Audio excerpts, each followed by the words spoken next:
Ito naman yung oil pan belt ng 2.0 by turbo ng Ford Ranger. So, paano po natin palitan to? Kailangan mong tanggalin itong oil pan. Kung 4x4 naman yan, nakatanggal yung axle. Tinanggal po natin yung axle. So, dito natin papadaan. Ayan, pakita ko sa inyo paano ikabit. Ayan. Ayan. Kumbaga, galito yung belt na bago. Padaan nyo lang dito sa gilid.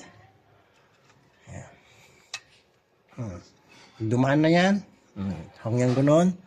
Tapos papunta na yan doon sa taas.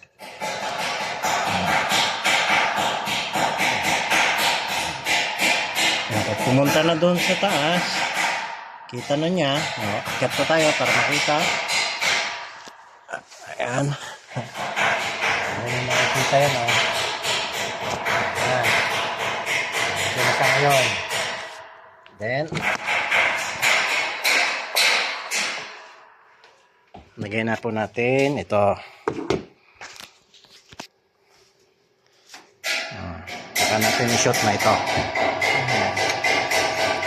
Para ikakabit na ito. So, ganun po. Paano paglagay ng ito, oil pan belt ng Ford Ranger 2019 up 2.0 by turbo. So, salamat sa inyong panonood.